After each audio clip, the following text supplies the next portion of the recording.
The missionaries, when they came to India, yesterday I told you, some rejected. And so as we begin the ministry now, that one of the accusation is these missionaries, they are changing the culture, changing the custom. And that's what when Paul went, they told this person is changing the custom. He is bringing new custom. So it is very important. We need to study the culture. Then we need to say which one is religious, which one is cultural, which one is social. Now, when the missionaries came to Northeast India and they introduced, this is called cultural substitute. Instead of rice, beer, they introduced tea, like one place of another. So it is very important. Suppose a missionary coming from Tamil Nadu to another part of India, and after giving baptism, that missionary should not say, whatever your cultural food, don't eat. Tomorrow onwards, you have to eat only idli, dosa, my way of doing things. But we have to give them the freedom. Faith is very important. Jesus is Savior and Lord. Then yesterday we studied that marriage is honorable in all. Then food offered to the idols. Then other things we have to study, which is cultural, which is religious, which is social. Another example, suppose a person dies, a Christian, and then sometimes they have the like non-Christian, 10th day or 30th day, they have prayer. Sometimes they offer, they make a photo, then they offer the food, and thinking that soul will go to heaven, then all they will eat the food.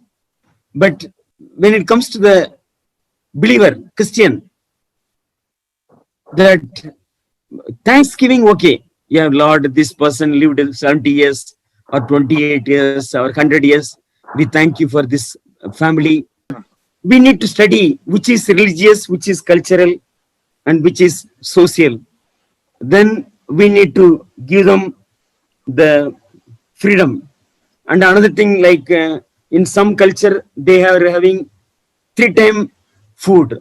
Suppose morning 8 o'clock breakfast, lunch maybe 1 o'clock, then maybe evening 8 o'clock supper. But some culture, maybe early morning, maybe 6:30 or 10:30, then again maybe 3:30. Food time may be changed.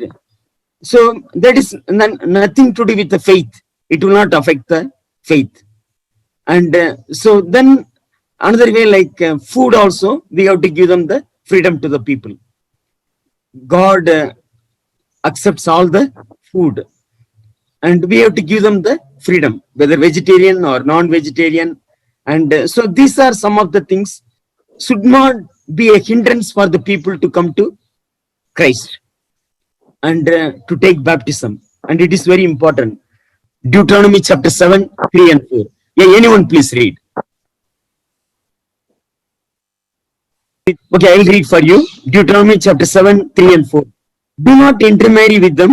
Do not give your daughters to their sons or take the daughters for your sons.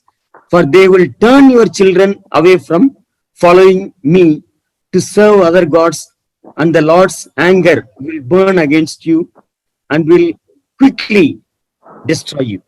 So it is very important. In the home, father and mother, they have to tell the son and daughter, okay, son, you are going to Bangalore, or you are going to Madras, Chennai, or Calcutta to study. Maybe many people may come, Jainism, Buddhism, Islam, and many people may, or Parsi religion, but you have to be very careful. When it comes to marriage, don't give any word. even Roman Catholic, you find out whether that person loves the Lord with whole heart, mind and strength. It is very important. Is that person is a born again believer or a spirit filled believer? Now the culture is changing. People marrying like suppose Tamil person is marrying a American or Korean, or maybe a person from Maharashtra marrying a Tamil Nadu person, or maybe a person from Maharashtra marrying a person from Nagaland, and or a Tamil person marrying a person from Mizoram. You see now different things are going on. But main thing, whether that person is a born again, spirit filled person, is that person loves God. It is very important. And the Bible is very clear. Lot of examples. Samson, Solomon, they were all away from God. So we have to teach them very clearly, so that they will be, our church will be very strong. Then one more, Deuteronomy chapter 18, 9 to 11. So it is very important that whatever the practices people they do, we have to say no. Bible is the answer. And I will tell one example, then you find out your own culture. What do the people do? In here in Tamil Nadu and other parts of India, suppose you are going to get a loan from the bank, maybe housing loan or another loan, and one lady is coming with empty pot, then the people thinking is our work also will be empty, no blessing, because one lady is coming with empty pot. Or another example, cat. You are driving your four-wheeler, after half kilometer, one cat is coming and crossing the road.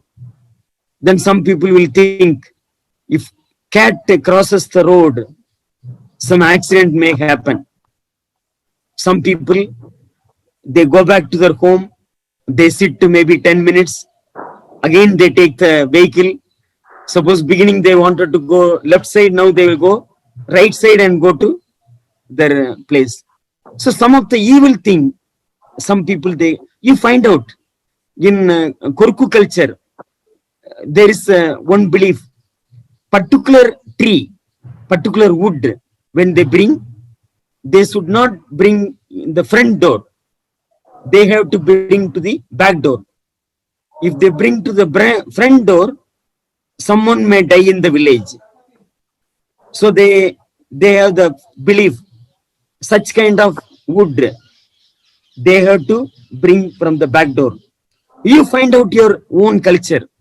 What all the things, knowingly or unknowingly, they think. And some of the things you might have seen, gift when they give, they give 1,001, 5,001, and you need, they don't know, they think if one means blessing, instead of 100, 101, 1,001, 5,001. Some of the things knowingly or unknowingly people are practicing, but that is not biblical. And consulting white magic or black magic or anything, some of the things nowadays you might have seen Vastu Shastra, and when they go to the engineer, where is the kitchen, where is the front door, and some people they tell, okay, kitchen should be where the sun east direction, so that you will get the blessing. But Bible says, I am with you always. So we should not be afraid of anything. We need to be careful. As cross-cultural missionary, people may ask you, sir, what do you want us to do? We have to teach them from the Bible. Bible is very clear. But you find out from your own culture, what do the people do? Whether they are following cultural or biblical. And we have to teach them from the Bible. Now we'll move on to the next topic. Topic number 12, importance of revival and prayer for church growth. The role of the gifts of the Holy Spirit and the power of the gospel for church growth. Three things, revival and prayer for church growth. the role of the gifts of the Holy Spirit, the power of the gospel for church growth. And revival, I'll read for you. And understanding church growth, already you have PDF, Dr. McGovern's book, chapter 9, understanding church growth. Chapter 9, he talks about revival and church growth. And one definition, revival means primarily purifying and vitalizing the existing church. And when there is revival, there will be church growth. J. Edwin Orr, one of the revival author, he wrote many books, 1949, 1953. He talks about revival. First, prayer brings revival. Now, when we read Bible, Acts of the Apostles, throughout the 28 chapters, you can see the prayer. So, prayer brings revival. Just I'll read for you Acts 1:14. Acts 1:14. They all joined together constantly in prayer along with the women and Mary, the mother of Jesus, and with his brothers. So here we see that early church prayer. And then when we go further, Acts chapter 2:42. Acts 2:42.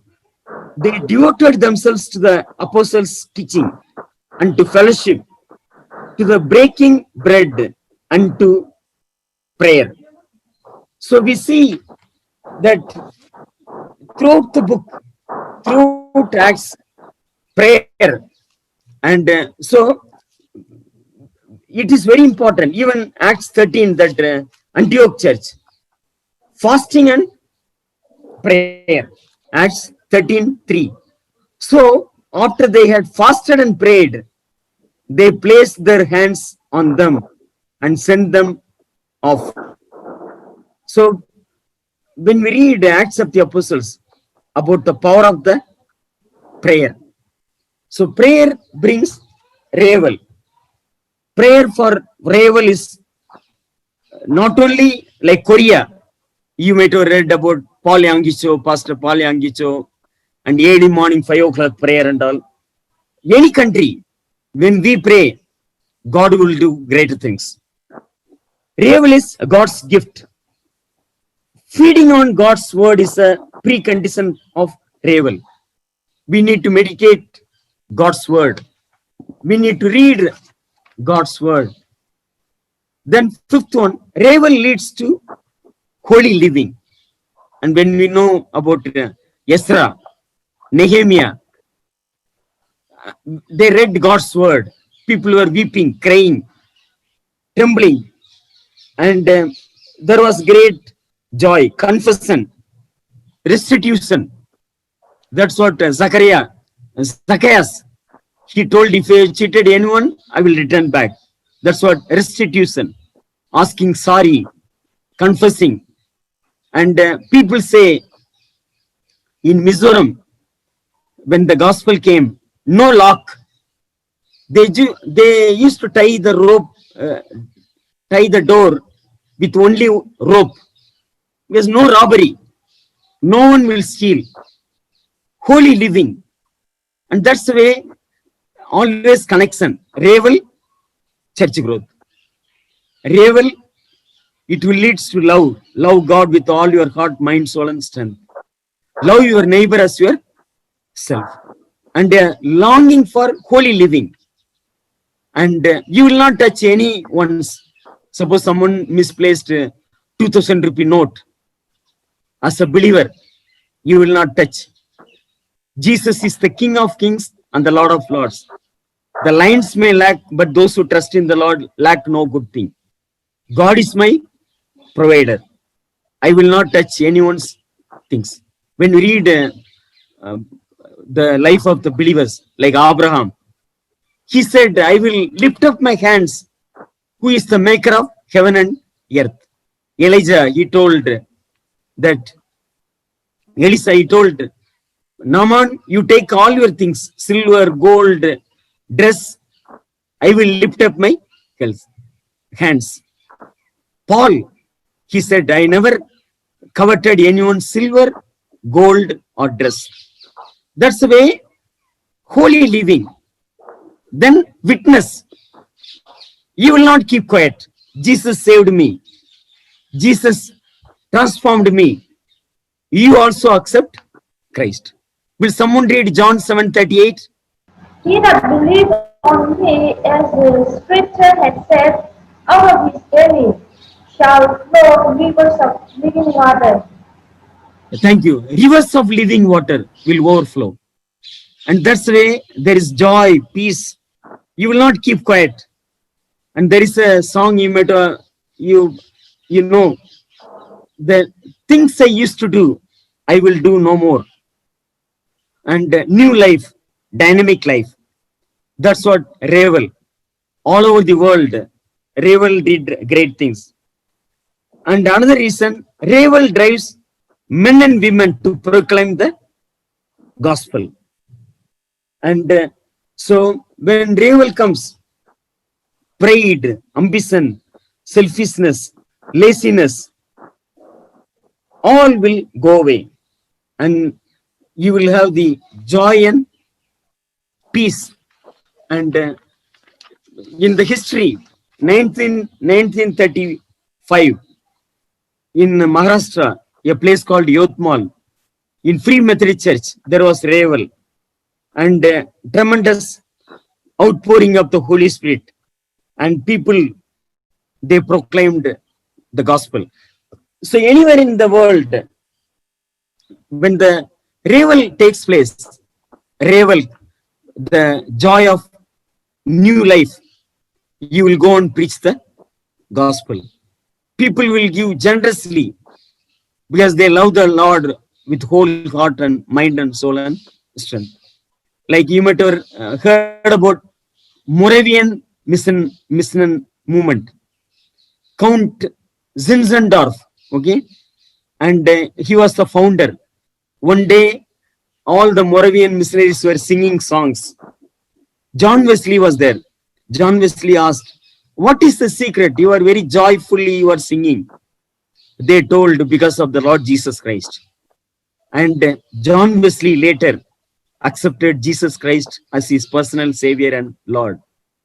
John Wesley, he was riding on the horse and preaching the gospel. He said, give me 100 men who fear nothing but sin, but I will move the world. Give me 100 men who will fear nothing but sin, but I will move the world. And so that's the way John Wesley brought great revival in England, preaching God's word. Charles Wesley, his younger brother, was a great singer. John Wesley was a powerful preacher. There was revival in England. In your hymn book, you might have seen, Jesus, lover of my soul. How can it be? There are many songs focusing about missions, focusing about God's love. Because of the revival, they abolished slavery in England, 1833. And William Wilberforce, there was a great leader in the parliament. He spoke against slavery.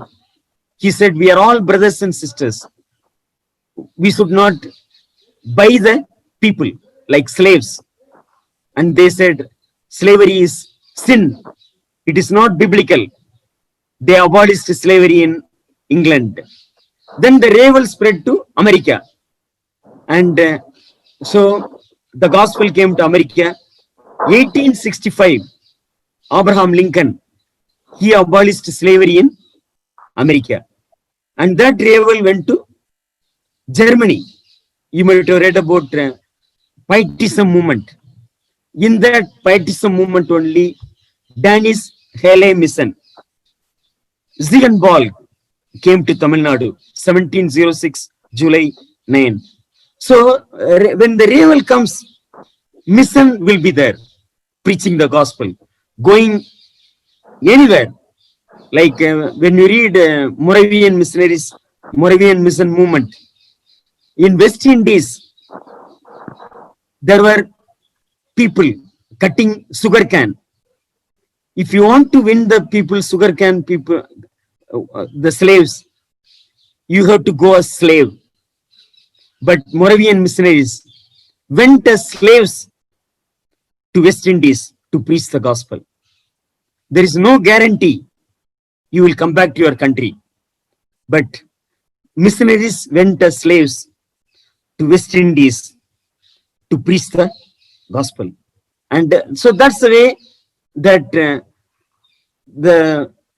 when the revival comes, church growth will be there. And when you read like John Wesley, Moravian movement, you can see how the gospel went, like England, America, Germany, and the missionaries came after that. They came to India, Africa, like Adoniram Judson. He came to Burma, Myanmar to preach the gospel. And many missionaries, when you read missionary biographies, up to 1833, missionaries came from England, Scotland, and Ireland. Then 1833 onwards, missionaries came from America and Canada, Australia, and other parts of the world. So always there is a connection. Revival, church growth. No revival, no church growth. Yesterday I was telling, like maintenance, status quo. Yes, 1905 this church was built. Maybe now church grew, but people are coming, but not no revival. Fighting, inward looking, comparing, we see. But when there is revival, missions will be there, church growth will be there. Then the power of the Holy Spirit. When we read John 14, 15, 16, all talks about the power of the Holy Spirit. Jesus said, apart from me, you can do nothing. We need the power of the Holy Spirit. John 16, 8. Yeah, anyone please read. And when he is come, he will reprove the world of sin and of righteousness and of judgment. Yeah, thank you. So when we preach the gospel, the Holy Spirit will convict sin, righteousness, and judgment. And he gives the power to preach the gospel. When we read the missionary biographies, D.L. Moody, Charles Finney, Spurgeon, they were all filled with the Holy Spirit.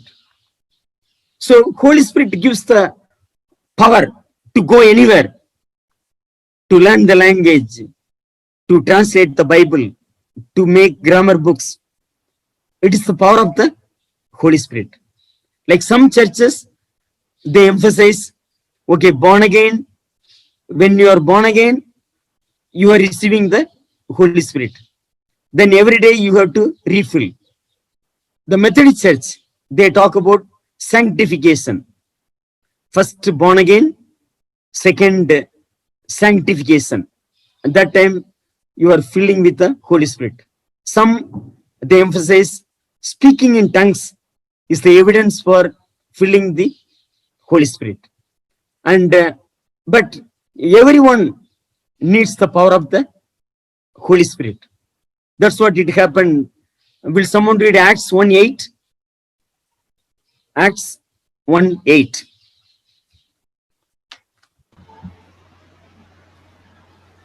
But ye shall receive power after that the Holy Ghost is come upon you, and ye shall be witnesses unto me, both in Jerusalem and in all Judea, and in Samaria, and unto the uttermost part of the earth.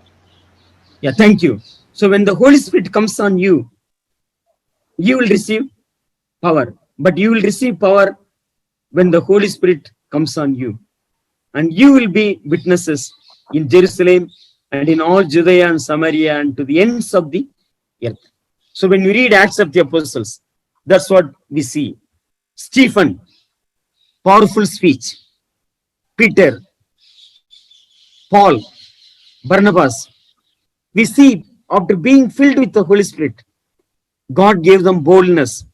God gave them the courage. Same thing is true. Read any missionary biography. Gladys Aylward, Hudson Taylor, David Livingstone, Mary Slessor. When Mary Slessor went to Africa, in Africa they used to kill twin babies. But she said, Mary Slessor said, one with God is majority. When you read the biographies, God gave them the power. Like D.L. Moody, he was a salesman in the shoe shop. Through Sunday school teacher, he accepted Jesus Christ. Then God gave him the power to preach the gospel. D.L. Moody, when he was preaching the gospel, one lady told, look, D.L. Moody, in your sermon, lot of grammar mistake. Then D.L. Moody asked, excuse me, madam, you have excellent English. What are you doing for God with your excellent English? The lady kept quiet. So when we read that Charles Finney, he was one of the Revival speaker. People are afraid to look at his face. So that's the way always there is Revival, church growth, and the Holy Spirit gives the power, and then power of the gospel for church growth. Will someone read Romans 1:17? For therein is the righteousness of God revealed from faith to faith, as it is written, the just shall live by faith. Then please read 16 also. Romans 1:16 also. Please read. For I am not ashamed of the gospel of Christ, for it is the power of God unto salvation to everyone that believeth, to the Jews first, and also to the Greek. Yeah, thank you.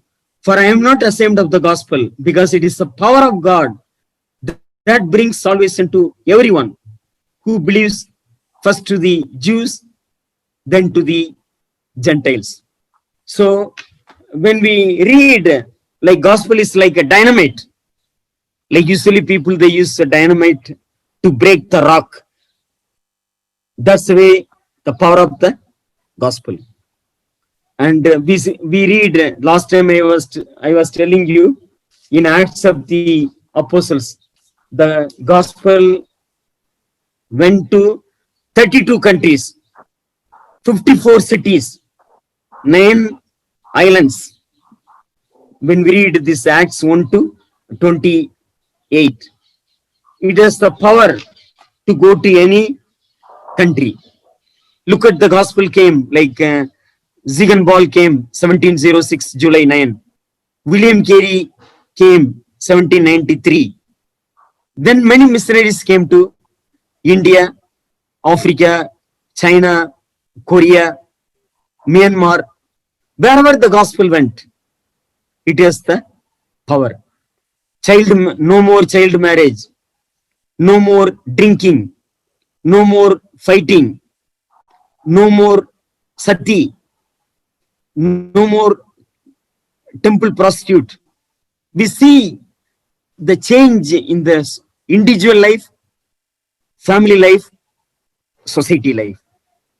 And we know Mizoram, that previously the people used to like skull. They used to keep the skull. Who is a hero or who is the great person? But God changed. Wherever the gospel went, we see tremendous change because of the power of the gospel. But some people, they rejected it. They said, no, we will follow our own culture, own religion. But when the gospel, wherever the gospel went, there is a tremendous change. Please read 1 Samuel chapter 2 29 and 30. Therefore keep ye at my sacrifice and at mine offering, which I have commanded in my habitation, and honourest thy sons above me. To make yourself fat with the chiefest of all the offerings of Israel my people. Wherefore the Lord God of Israel said, I said indeed that thy house and the house of thy father should walk before me forever. But now the Lord said, Be it far from me, for them that honor me I will honor, and he that despise me shall be lightly esteemed. Yeah, thank you. Those who honor me, I will honor. Those who do not honor me, I will not honor. Now look at India. Wherever the gospel went, wherever the people accepted Jesus Christ, taking baptism, deciding no turning back, I will live for God. God's blessing you can see. Where people rejected the gospel, you can see the consequences. Drinking, fighting, stealing, no joy, child marriage, adultery, paganism, we can see. And wherever the gospel went, women's education, you can see there was a missionary called Isabella Taban in Lucknow. His elder brother was a bishop, James Taban. He invited younger sister, Isabella Taban, to give education to the girls. And he went to Lucknow and Isabella Taban started women's education. People said, no, it is not good. It is easy to educate a cow than a girl child. It is easy to educate a cow than a girl child. But she did not give up. She started girls' education. And now big college in Lucknow, Isabella Taban College. So wherever the gospel went, you see women's education.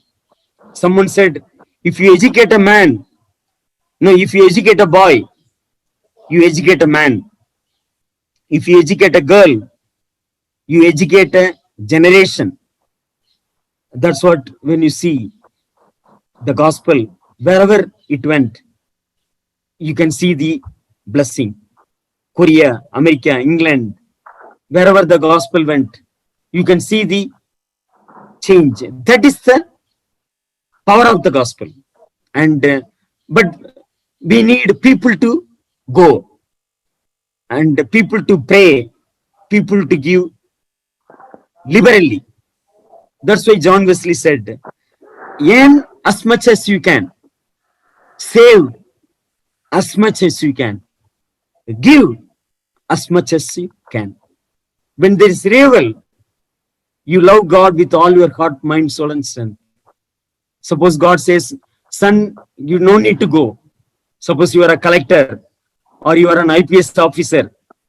You be there. Or a nurse, teacher, doctor, engineer. You be there. But someone from your church is going. You give. That's the way when we see, when there is revival, people will go. People will give. People will pray. People will send. That's what we see all over the world. You study any country, when there was revival, tremendous church growth. Now you know the gospel came to the Korea. First from the Roman Catholic, then second Protestant missionaries came. You see wherever the gospel went, you can see the difference. North Korea and South Korea. You can see wherever the gospel went, where the people rejected the gospel. And let us read one more verse, Malachi chapter 3, 18. Yeah, anyone please read.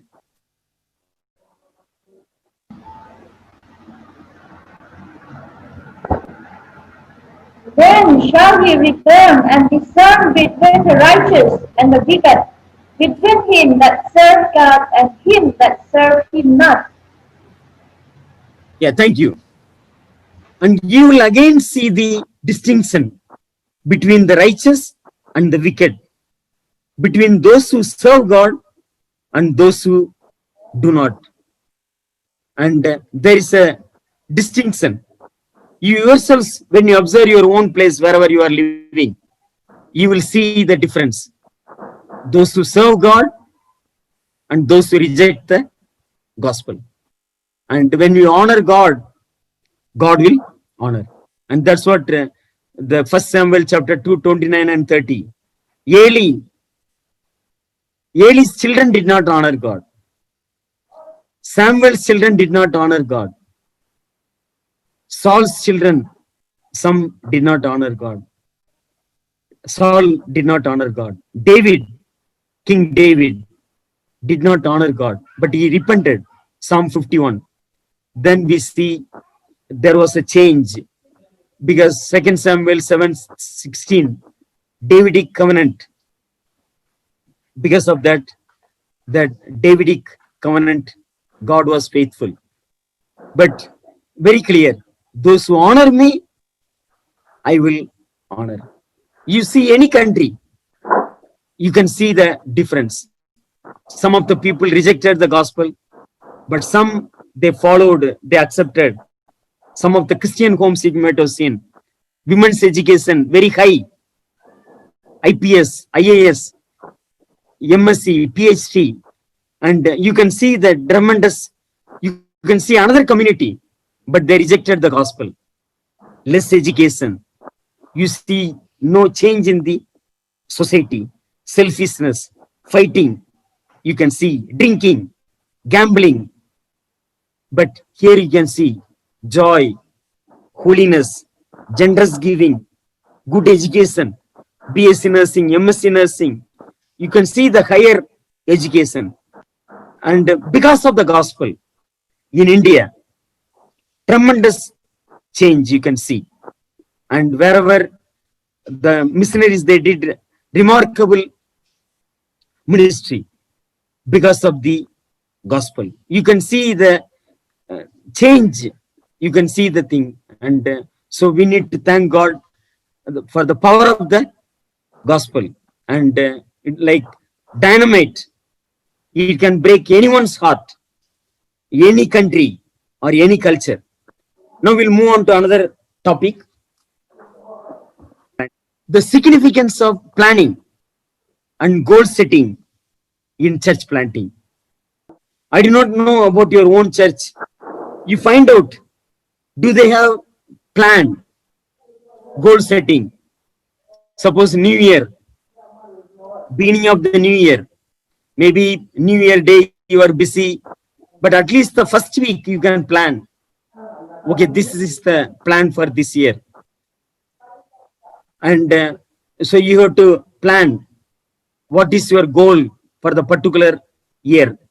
Suppose 20, like now we are going to close 2020, but 2021, we have to plan what is the 12 months, what is the plan? How many villages are going to preach the gospel? Or if it is a city, how many colony you are going to preach? And village, how many streets or how many people groups are there? Now because of the travel, people are migrating. Mission is at your doorstep. Now one example in Chennai, 20 years ago, there was no Hindi worship, but now people are migrating from different parts of India, and now some of the churches, they started worship in Hindi language. In some places, people are migrating from Orissa, making brick and other work. Now some of the churches, they started worship in Oriya language, Bihari language. Now in Bangalore, some migrated from northeast to Bangalore. Now you see some of the churches, Mizo language group, Manipur language group, Chin, and you see different cities. The change is happening. Now your own church, what are the people groups? It is an opportunity for mission. And we need to set the planning and proper goal setting. Bible says, beautiful verse, let us read Ezekiel 22:30. Ezekiel 22:30. I sought for a man among them that I should make up the hedge and stand in the gap before me for the land, and that I should not destroy it, but I found none. Yeah, thank you. So God is looking for men and women. That's what I looked for, someone among them who would build up the wall and stand before me in the gap on behalf of the land. So I would not have to destroy it, but I found none. When you look at chapter 22, we see the condition of the people. And I will read for you 12, 22:12. In you are people who accept bribes to shed blood. You take interest and make a profit from the poor. You extort unjust gain from your neighbors, and you have forgotten me, declares the sovereign Lord. And just I'll read for you. Verse 7. In you they have treated father and mother with contempt. In you they have oppressed the foreigner and mistreated the fatherless and the widow. So when you look at the society, when you read the newspaper or TV, that's what we are seeing nowadays because of the COVID-19, robbery, killing, murder, cheating, online gambling. This is all we see. But Ezekiel 22, God is telling, I am searching men and women to stand in the gap. So your church, wherever we are, God, Jesus said, you are the light of the world. You are the salt of the earth. And God says, if you don't want the people, I will require the blood in your hand. We are responsible. Will someone read Isaiah 49:6? Isaiah 49:6. And he said, it is a light thing that thou shouldest be my servant to raise up the tribes of Jacob and to restore the preserves of Israel. I will also give thee for a light to the Gentiles, that thou mayest be my salvation unto the end of the earth. Yeah, thank you. My salvation may reach to the ends of the earth. Why did God keep the church in the different parts of India? So that the light will go. When we read John's Gospel, light, life, love. Again and again mentioned in John's Gospel and also in the letters. So it is very important. God has kept the church so that it will be a light to the nations. Therefore, planning is very important. How will you reach the unreached in your own area? And the planning, it helps us to understand the task and compare the task with the experience and research. Suppose you are thinking, okay, 2015, only particular language group. Now people are migrating. Some are coming from Tamil Nadu, some are coming from Andhra, or some are coming from Karnataka. And so new people are coming, or some West Bengal. And you see, there is a change. Different people, they are coming and living in that area. Now we need to plan how to preach the gospel. It is very important. And make an overall plan to accomplish the task. Suppose I will give one example. Like in Maharashtra, 3 seasons. Rainy season, June, July, August, September. Then October, November, December, January, winter. Then summer. Rainy season, it is very difficult to go to the villages because of water, river, and mud. Some of the interior villages, vehicle will not go. Only you have to walk. Even cycle also will not, you have to carry the cycle and walk. And then you will say, okay, why to carry the cycle and walk? It is better I will leave the cycle in my home and I will walk. And so you have to study which is the best season to go to some unreached places. Which is the strategy to preach the gospel. Therefore, planning is very important. Gather the necessary resources. How many believers are in our home, in our church? What is the offering? What is the income?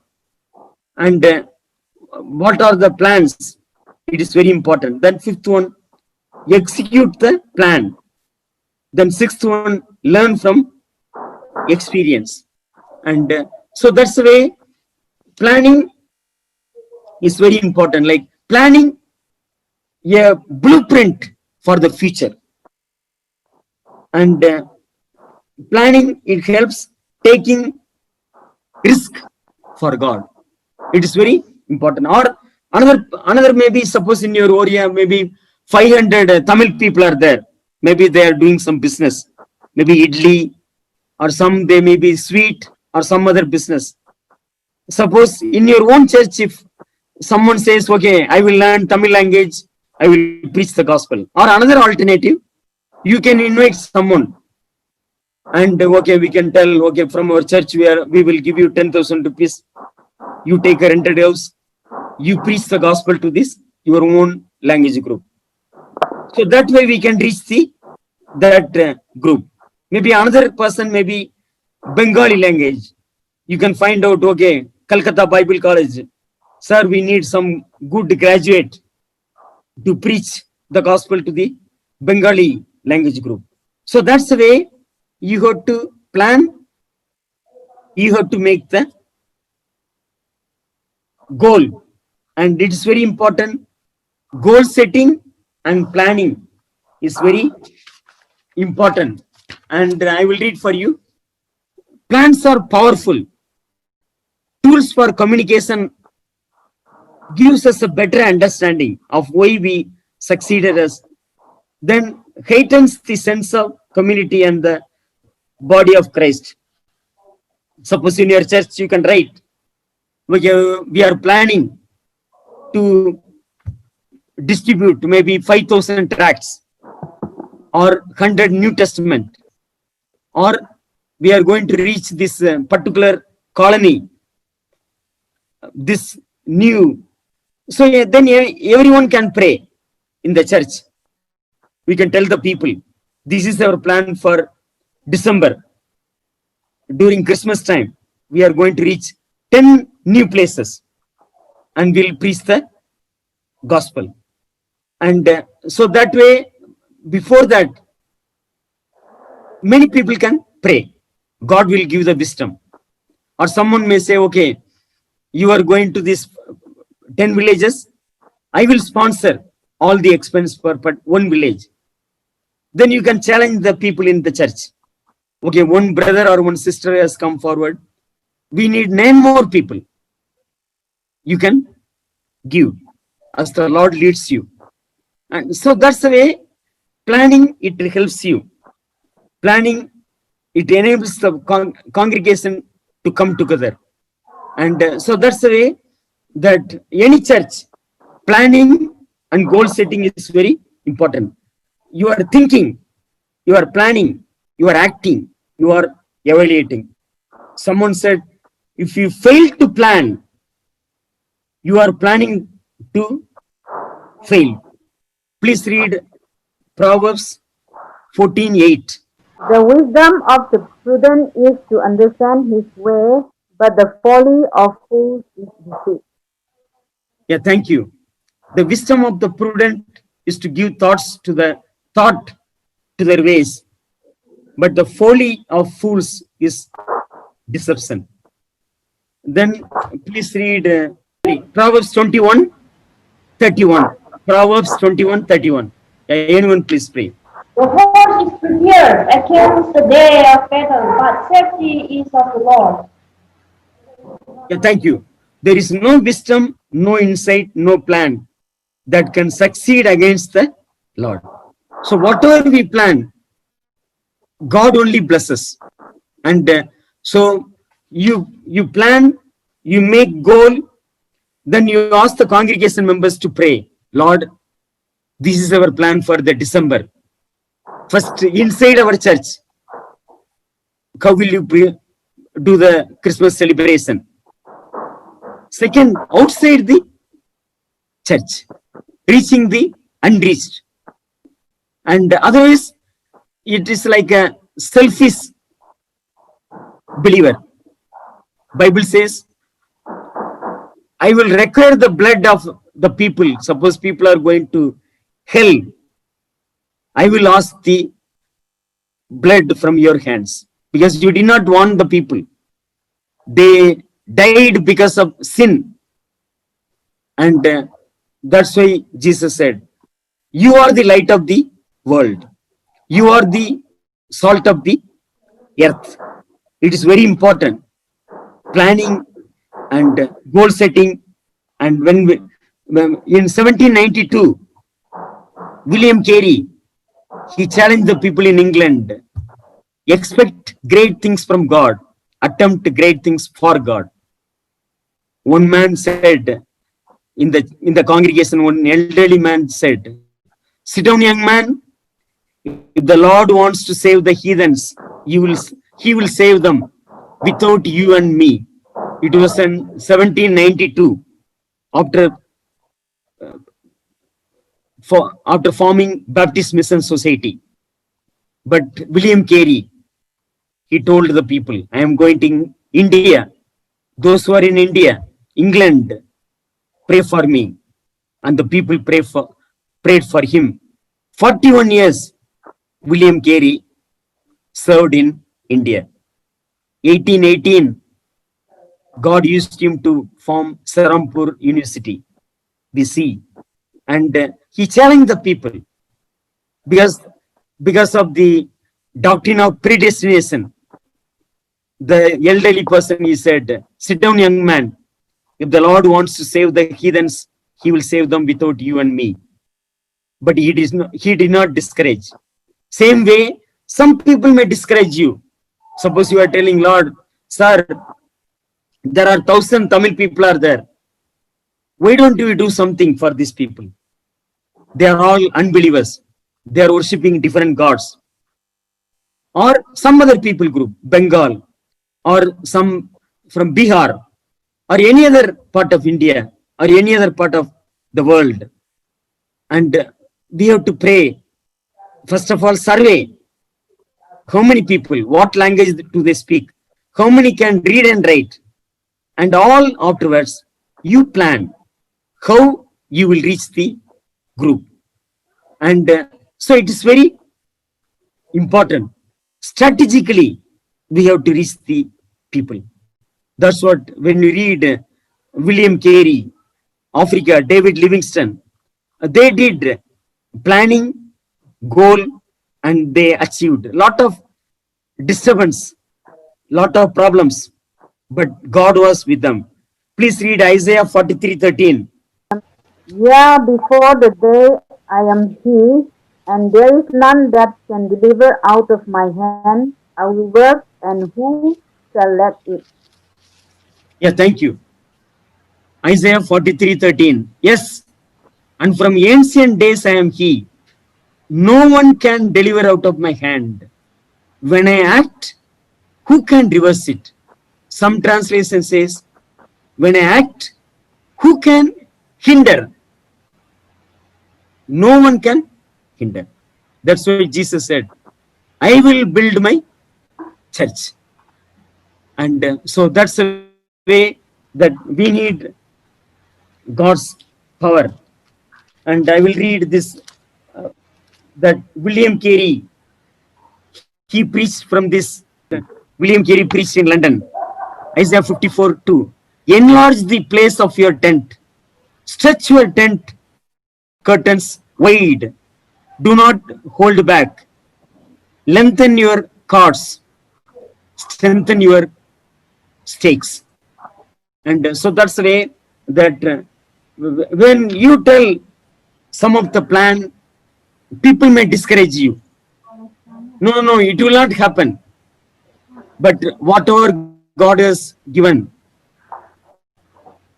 you have to go. David Livingston, God told him to go to Africa. And his three keywords: impossible, difficult, done. And that's the way that wherever the church you come from, you look at your own church. Do you have planning? Do you have goal setting? And what is happening? Or you have planning, you have goal setting, maybe some of the obstacles. People are discouraging you, no one to motivate you, no one is helping you, or no one coming with you, and it is very important. And goal setting and planning, very important. One more scripture we read, Job 42:2. Job 42:2.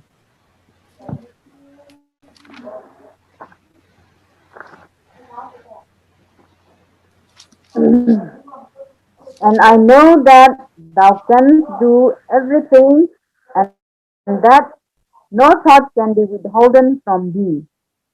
Yeah, thank you. What we read, Isaiah 43:13, same thought is there. I know that you can do all things. No purpose of yours can be thwarted. So, our purpose, God has kept the churches. You are the light of the world. You are the salt of the earth. We are accountable to God, whatever the things. And we need to pass on the light to the nations. And goal setting and planning, it makes a great uh, role in our church. And wherever the church growth, always planning and the goal setting. So they were successful. Tomorrow we will continue.